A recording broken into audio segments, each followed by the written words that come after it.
I got off work and I went with a girlfriend to a party, and I walked in and paid no attention to him. And he followed me around all night. And when I walked in, he told our friend Dustin that he was gonna marry me. And then I went to another party at his house and we kissed, and the rest is history. You know, I think it's important to find the best friend, and that's hard. And so, I don't know. I could see myself with him the rest of my life, and I wouldn't be bored. We got married and we had our son Caleb, and then he joined without talking to me first. He wanted to take care of his family, and his dad was in the Marines, and so he wanted to better his life. I talked to him our night, his morning, and he was like, I'm going on a dangerous mission. He's like, I'll call you. I was like, you know, don't say that, because you're gonna get back, the satellite phone's not gonna be available, you have to wait in line, and you're gonna get tired because you've been out all night, and you're not gonna call me, and then I'm gonna be a mess because you didn't call me, because it's happened before. And he's like, no, I will call you. 9 o'clock in the morning, you know, I had my cell phone, and area code for Jacksonville is 910. I'll never forget it. And a 910 number called me, and no one has reason to call me, you know. And so I was kind of like weird, you know, immediately, like that, I don't know, like that uncomfortable, like you just don't want to answer it. You don't even want to deal with it. And I did, and that's how I found out over the phone. And then the rest is just, I mean, so blurry, you know, the next month. I was just going through the motions. I lived with my mom. I drank a lot. That's how I went to sleep at night. I took, you know, I had to take sleeping medicine because I didn't want to sleep. I couldn't talk to anybody. You know, like when I talked to people, it was like, they gave me that look, you know, like, oh, I feel so sorry for you. You know, let me try to fix your problems. And this is not something you can fix. Yeah. It's something that time will fix. It won't even fix it, it just heals the wounds. Honestly, I feel like my life took a turn when I met my fiance, Greg. Because he wasn't in it, you know, like when you talk with like my mom or someone, they're also emotionally involved. So you talk to them about what you're thinking and they start crying and you're like, oh, it's okay, you know, like consoling them. And so, you know, he didn't cry when I talked to him, and he didn't fix my problems. He was just there. So I think that, you know, him making me laugh and again, I mean, and be happy and smile and look forward, you know, to my days and look forward to everything. That was when my life really, I realized I can be happy. I did not want to date him. I did not want to start a future with him. You know, I didn't want that because I was happy being in my bottle of wine. Okay. I didn't think I could love anybody else. I didn't think I could ever find anybody who would treat me and Craig and Caleb as if we were like a big family.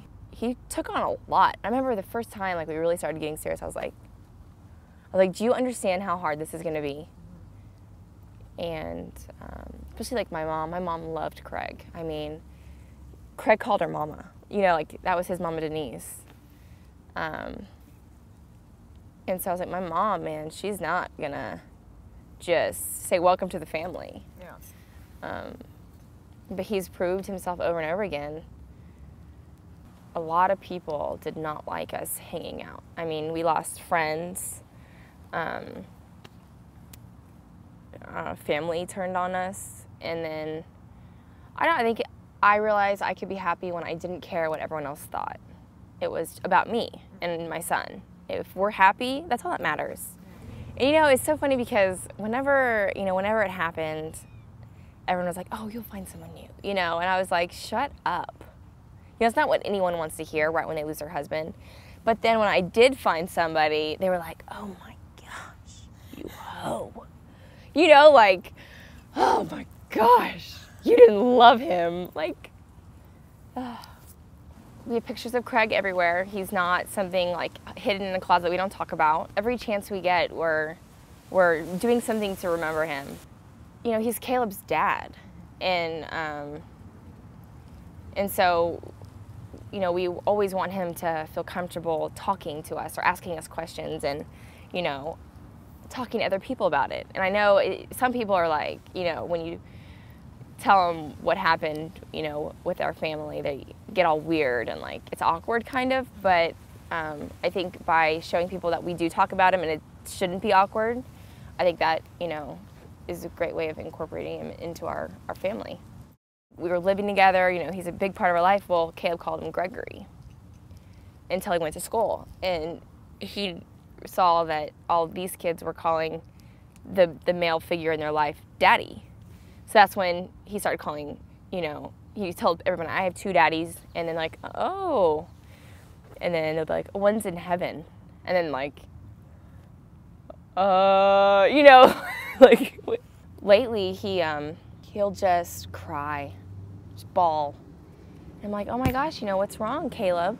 He's like, I just miss him so much. I just want to see him. And then I made him a daddy book of all like my favorite memories of Craig, and then all pictures of him and his dad.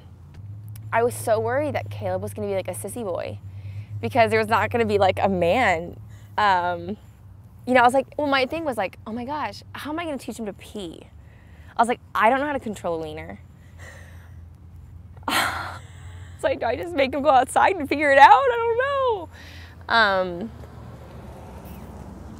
So, I mean, it's nice to have somebody to talk to and share my life with. And it's nice for Caleb. I feel like I'm somehow making his life a little easier by having someone who loves him. You know, 2 parents that love him. My thing with Craig was I planned. I mean, I planned our life. We didn't do this because we were going to wait until, you know, 5 years. We didn't do this either. You know, we didn't do all these things because I wanted to wait. I wanted to wait. And I planned everything out. And so when he died, I was like, well, shit. My plan is poo now.